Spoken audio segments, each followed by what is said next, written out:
Gandhi was one of the greatest Indians of all time. He is called the father of the Indian nation. His original name was Mohandas Karamchand Gandhi. He was given the title of Mahatma, which implies great soul. People also call him Bapu affectionately. As a child, he was a brilliant student. He completed his matriculation examination in 1887. After a brief study, he traveled to England to study barrister-in-law.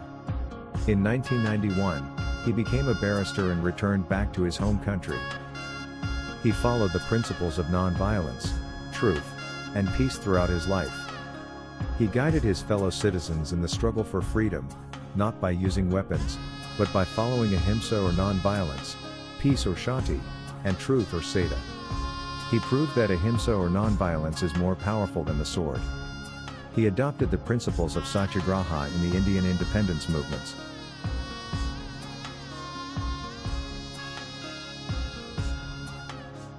Personally, I think there's much to admire about Gandhi. He was a very courageous man, and he had an enviable knack for forming strong relationships with people from other cultures/nations. Those personal qualities alone make him an extraordinary person.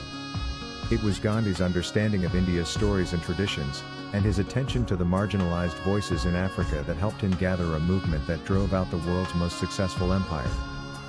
When Barack Obama was visiting Wakefield High School, a ninth grader asked the would-be president, if you could have dinner with anyone, dead or alive, who would it be?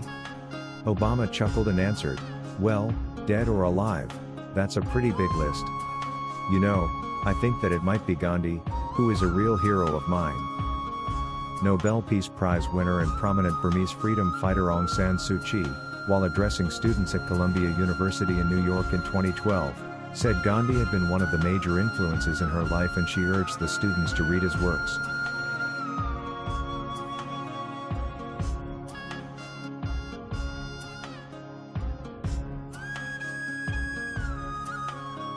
As I see it, Gandhi's greatness is not engraved at all in his principles but entirely in his acts and constant pushing of the limits.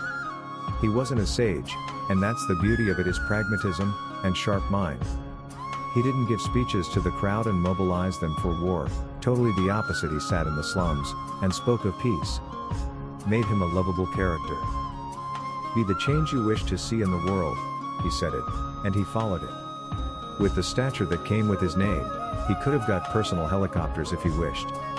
However, he wanted to be seen as the people's man. He compromised all the luxuries of his life to attaining his cause. Moreover, he wasn't doing it as a sacrifice to some deity. He was very logical, but it revolved around symbolism. Poor people could relate to him, a higher caste Indian, undoing barriers created within the society to mobilize them against the British. He moved around the country and interacted with the masses face to face, not via TV but through his prayers. Remarkably, he never sought the protection of the security around him. He insisted on not being protected and living like just everyone else. There were 5 assassination attempts at him, he knew it, but advocated against protection. So much for being at par with the common man.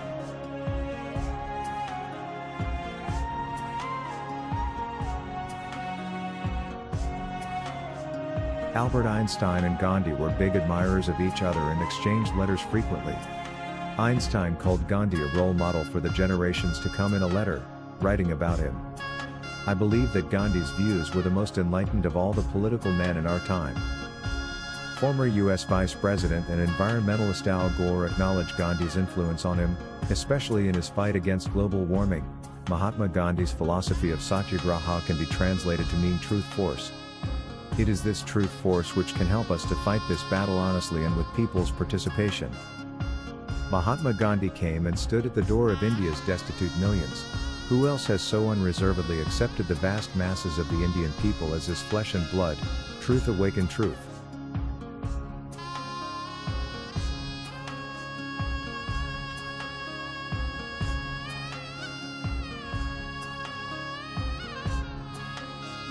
His Holiness the Dalai Lama, the great monk and exiled leader of the Tibetan people, has always said he is a follower of Mahatma Gandhi.